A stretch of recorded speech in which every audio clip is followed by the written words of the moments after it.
नमस्कार, मैं हूं प्रियंका। आप देख रहे हैं वीर टीवी भारत।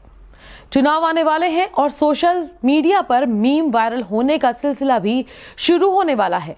एक से बढ़कर एक कार्टून, तस्वीरें, जोक्स सभी शेयर होंगे। लेकिन क्या कभी आपने सोचा है कि एक फेसबुक पोस्ट, ट्वीट, व्हाट्सएप पर भेजा गया एक मैसेज किस तरह से जेल की हवा खिलवा सकता है? न्यायपालिका के सामने भारत के सभी नागरिक बराबर हैं और उन्हें समान अधिकार है।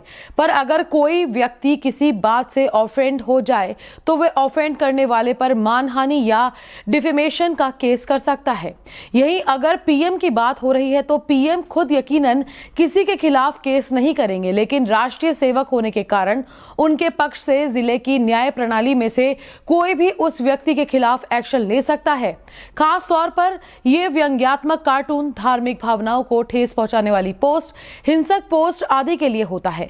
साथ ही अगर पुलिस को किसी तरह से ये लगा कि किसी की सोशल मीडिया पोस्ट या किसी अन्य गतिविधि के कारण कोई हिंसा भड़क सकती है तो भी संबंधित इंसान को गिरफ्तार किया जा सकता है।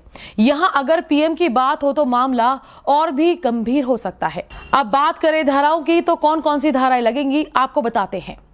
सेक्शन 499 मानहानि के लिए इस धारा के अनुसार कोई भी इंसान बोलते हुए या लिखते हुए या किसी भी तरह के इशारे करते हुए या फिर किसी मीडिया के इस्तेमाल से ऐसी कोई भी बात करता है जिससे किसी दूसरे इंसान को कोई तकलीफ होती है या उसकी सामाजिक छवि को ठेस पहुंचती है तो उसे मानहानि माना जाएगा।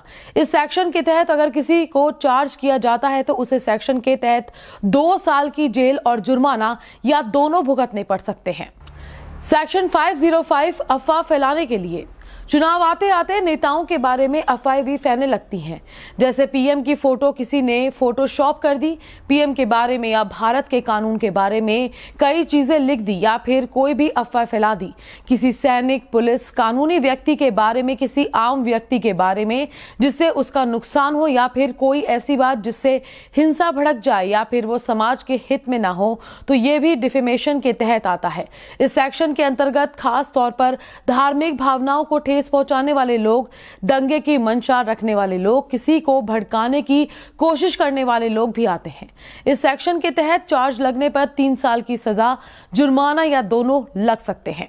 सेक्शन 294 अभद्रता के लिए ये सेक्शन अक्सर उन लोगों पर लगाया जाता है जो पब्लिक प्लेस पर गालियों का या अभद्र भाषा का या हरकतों का इस्तेमाल करते हैं। इसी तरह अभद्रता से जुड़े हुए सेक्शन 292 और 293 भी है। इस धारा के तहत सिर्फ तभी चार्ज किया जा सकता है अगर कोई घटना पब्लिक प्लेस पर हुई हो और कोई उसे ऑफेंड हुआ हो। अगर ऐसा हुआ है तो 3 महीने तक की जेल या फिर फाइन या फिर दोनों हो सकते हैं।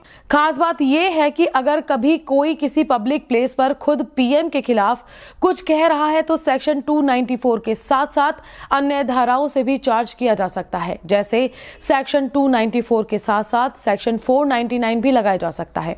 सेक्शन 66 से आईटी एक्ट 2008 सोशल मीडिया के लिए पीएम मोदी के कानून या संसद के डिफेमेशन के साथ या उसके नाम पर जो सबसे ज्यादा गिरफ्तारियां हुई हैं वो इसी सेक्शन के अंतर्गत हुई हैं। कारण ये सोशल मीडिया के लिए बनाया गया एक्ट है जिसके कारण लिखी गई बात बहुत से लोगों तक पहुंच जाती है। इसे असीम त्रिवेदी की गिरफ्तारी से बहुत ज्यादा लोकप्रियता मिली थी।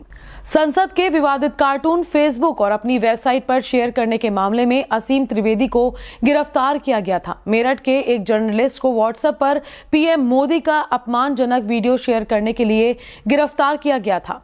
वकील अपार गुप्ता का कहना है कि यह सेक्शन 2015 में सुप्रीम कोर्ट ने स्क्रैप कर दिया था, लेकिन अभी भी कई जगह इसका इस्तेमाल होता है। इसे पुलिस की लापरवाही कहे या फिर जानकारी की कमी, पर ऐसा होता जरूर है। इस सेक्शन के तहत अनेक ऐसे केस हुए हैं जिसमें पीएम मोदी से जुड़े किसी कमेंट पर, किसी पोस्ट पर लोगों को नौकरी से हाथ तक धोना पड़ा है या फिर समाज का विरोध झेलना पड़ा है। इन सभी धाराओं में से किसी के तहत भी चार्ज लगाया जा सकता है उन लोगों पर जो पीएम के खिलाफ बोलेंगे।